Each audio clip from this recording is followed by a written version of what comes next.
Welcome back, viewers, to the latest researches and news. Today's report is special. Today we're not just reporting the news, we're stepping back to analyze it. What is the Tigray Defense Force actually trying to achieve on the Raya and North Wolof front? Is this the beginning of a full-scale war or something more calculated? Before we begin, I want to be clear, everything in this video is my own analysis of the current situation. You may disagree with parts of it, and you're welcome to share your own perspective as well. This is meant to help make sense of the individual reports we've been covering by connecting them into a bigger picture. According to recent reports, the Tigray Defense Forces Army 31 unit is active in the North Wolof zone, which is part of Amhara region. Some sources say this unit has moved from the Raya front into Amhara side territory, with forces reportedly reaching the Wotwot Mariam area. Following this, a drone strike by the Ethiopian National Defense Force was also reported, specifically targeting Army 31. This doesn't mean the Tigray Defense Force has launched a large-scale invasion of the entire Amhara Ethiopian army. What it does show is that they are treating the Raya-Kobo axis as a serious priority. This area matters strategically because the Addis Ababa-Mekelle highway runs directly through it, and whoever controls this corridor can directly affect the supply lines of both sides. In my assessment, the Tigray Defense Force's overall strategy right now is best described as controlled escalation. They appear to be using small-scale clashes and forward troop deployments to keep pressure on the Ethiopian National Defense Force, strengthen their own bargaining position, and pursue limited territorial gains if the opportunity arises. Sending forward a unit like Army 31 is, in my view, a signal that they are not only building defensive capability on this front, but offensive capability as well. At the same time, tension already exists on the western side, around Shererina in western Tigray.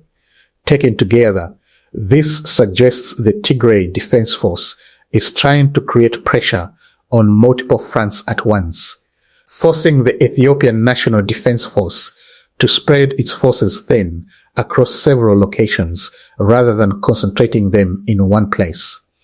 In my assessment, their core objective is regaining disputed territory, specifically Western Tigray, meaning the areas of Wulkate, Humera, and Salemt, and on the southern side, the Raya-Alamata corridor. These areas are considered essential, both for the Tigray Defense Force's own legitimacy and for enabling the return of internally displaced people to their homes. As I updated you in a previous video, a Tigray People's Liberation Front spokesperson stated in an interview that if the Ethiopian government hands over Western Tigray and allows displaced people to return, the situation could move toward resolution.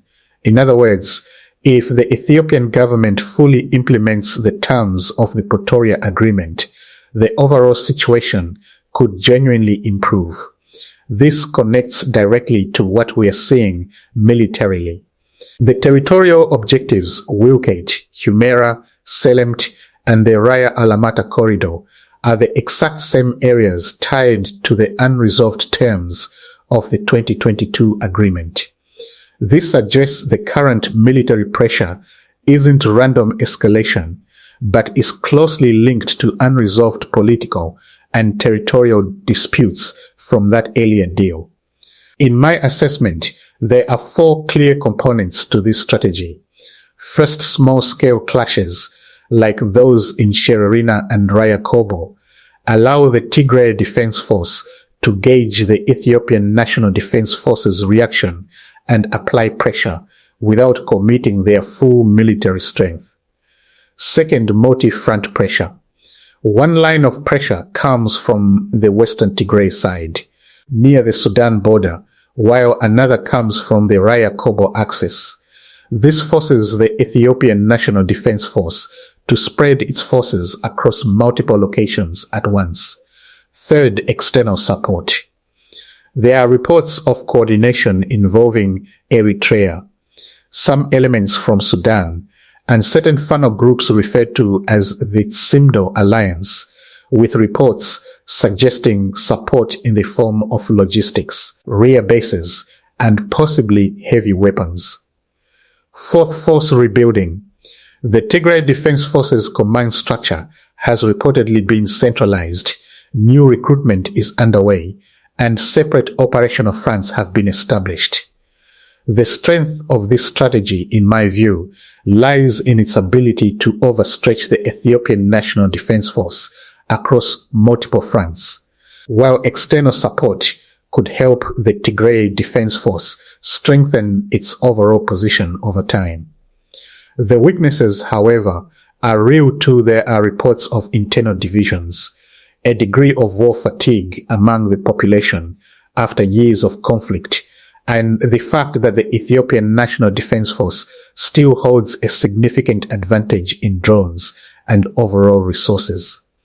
On top of that, historical distrust between the Tigray Defense Force, Eritrea, and Fano groups remains a risk factor for how reliable this external coordination actually is in practice. Even with all of this, there is still no clear declaration of full-scale war. We're not seeing widespread use of heavy artillery, no simultaneous large offensives across multiple fronts at once. That said, the situation is clearly more dangerous than before. If units like Army 31 continue advancing, and the Ethiopian National Defense Force continues responding with strong military force, this could escalate from limited clashes into a much larger war. So that's my personal assessment of where the Tigray Defense Forces strategy currently stands: controlled escalation, multi-front pressure, and territorial objectives tied directly to the unresolved 2022 agreement, all while stopping short, for now, of full-scale war. The situation remains fluid, and reports will keep coming in, so we'll continue cross-checking them against independent sources before sharing them with you. As always, if you see this differently, let me know in the comments. I'd like to hear your take too. Subscribe to our channel and hit the bell icon so you don't miss the next update.